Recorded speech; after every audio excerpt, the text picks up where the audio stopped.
dumaan sa relasyon, ako'y iyong pinagpalit at bitawan lang ng ganon. Dahil sa lalaki na nabibigay ang gusto mo, pero hindi katulad ko na pera lang ay sentimo. At hindi ako katulad na gaya ng inaasam, kaya nagawa na ipagpalit ng ganon-ganon na lang. Kung paano kita inib noong umpisa hanggang huli, mula sa aking panliligaw di ako nagmadali. Pero bakit ba ganon? Ano ba ang dahilan nang biglang palalamig, labis akong nasasaktan? Grabe sobra ang kirot na iyong pinadama, binigay ko ang gusto mo kahit ako'y walang-wala. Simple lang ang gusto ko, na mahalin mo din ako at hindi mo suklian ng kagaya ng ganto. Alam mo na mahal kita, bakit mo pinagpalit ang pagmamahal na nais ko? Bakit mo pinagkait yung hiniling ko lang sa'yo? Ang puso ko'y wag mong masakin, pero kahit wala ka na, ika'y aking patatawarin.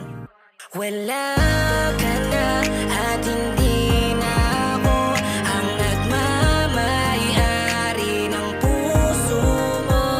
Kinalimutan mo na ang sa ating nakaraan, dahil alam kong hindi na ako